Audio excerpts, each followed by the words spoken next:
क्यों रोक रहे हो? अब भी कुछ कहने के लिए बाकी है? कुछ भी बाकी नहीं है, बस इतना कहने आया हूँ कि तुम्हें इस कमरे से जाने की कोई जरूरत नहीं है। आज से ये कमरा तुम्हारा, मैं सूफी के साथ शिफ्ट हो जाऊंगा। गलत समझ रहे हो मिस्टर सुभान सिद्दीकी। मैं इस कमरे को छोड़कर नहीं जा रही हूँ, इस घर को छोड़कर जा रही हूँ। घर छोड़ के जा रही है? कहाँ जाओगी तुम? अल्लाह की जमीन बहुत बड़ी है सुभान, जिसके सब सहारे टूट जाते हैं उन्हें भी कहीं ना कहीं सहारा मिल ही जाता है। तमाशा मत बनाओ, बाहर का माहौल ठीक नहीं है। घर का माहौल कौन सा ठीक है सुभान? बाहर वाले लोग बदमाश हो सकते हैं, कम से कम इस बात का पता तो है। कभी कभी तो साथ रहने वाले भी पहचान में नहीं आते। सही कहा तुमने, तुम्हारे साथ रहकर भी मैं तुम्हें पहचान नहीं पाया।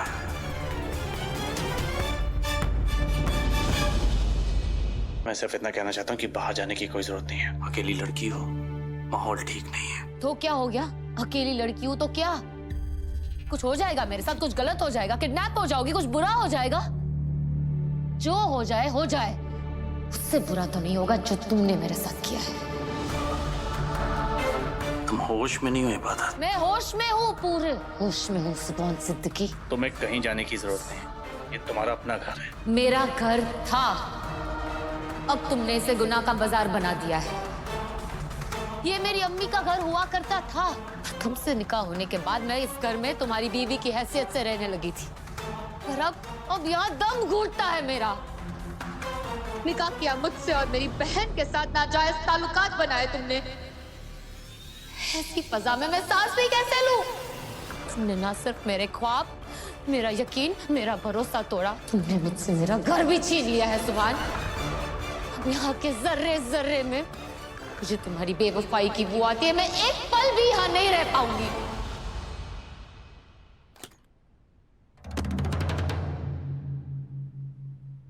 संभल के। Shut up! मैं गिरूं, पड़ूं, मर जाऊं तो मैं क्या? तुम्हें मेरी फिक्र करने की कोई जरूरत नहीं है। अपना ख्याल खुद रख सकती हूँ। रिश्ता तो संभाल नहीं पाए, बड़े आए मुझे सहारा देने वाले। बहुत सुन लिए तुम्हारे ताने, अब बहुत सुन ली तुम्हारी बातें। इस रिश्ते को बिगाड़ने में तुम्हारा भी उतना ही हाथ है जितना मेरा।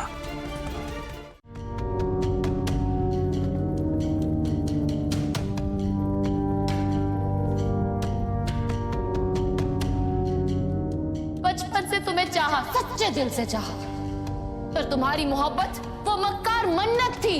फिर भी मैं तुम्हारी बीवी बन के रही, क्योंकि मुझसे शादी इस्लाम में जोर जबरदस्ती नहीं होती है। तुम्हें पूरा हक था कि तुम इस निकाह के लिए मना कर दो, तुमने नहीं किया। और आज मेरी वफाओं का, मेरे भरोसे का खून करके तुम मुझसे मेरी गलतियों का हिसाब मांग रहे हो। अब मुझे उस हवा में सांस लेना तक मंजूर नहीं है जिसमें तुम जैसा बेवफा, दोगला और दगाबाज इंसान सांस लेता है। मुझे तुम्हारी सूरत तक नहीं देखनी है। मैंने तो अपने एहसान बहुत खामोशी से किए हैं, मगर मेरे बाद मेरे एहसान बोलेंगे और इतना जोर से बोलेंगे ना कि तुम बहरे हो जाओगे। ये क्या हो रहा है मुझे? मैंने कभी इबादत से मोहब्बत नहीं की और ये चाहा कि वो मेरे मन्नत के बीच से हट जाए।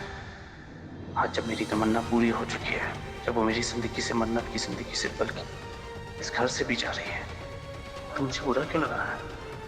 अपने अंदर खालीपन का एहसास क्यों हो रहा है?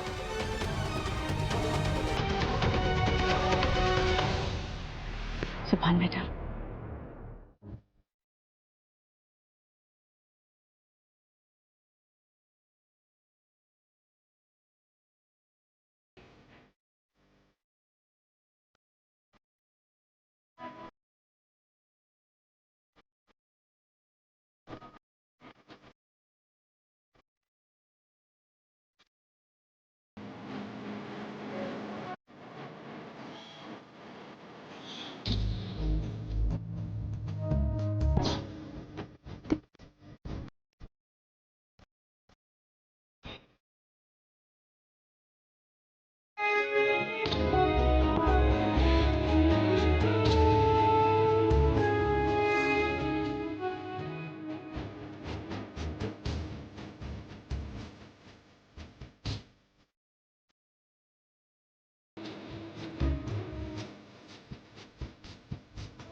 तुम्हारा अगर मरने की बात की ना अम्मी, मुझसे बुरा कोई नहीं होगा। नहीं करूंगी।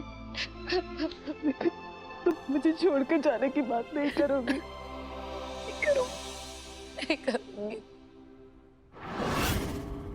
जब जब मुसीबत घर से जाने को होती है, ये औरत हमेशा रोक लेती है। ये आपने ठीक नहीं किया अम्मी।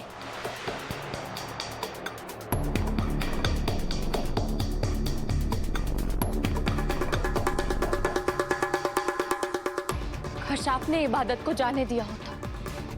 आपने उसे रोककर इतनी बड़ी तकलीफ दी है जो आप सोच भी नहीं सकती। अब आपकी बेटी अपनी आंखों के सामने अपनी बर्बादी का जश्न देखेगी, क्योंकि सुभान और मेरा निकाह तो होकर रहेगा।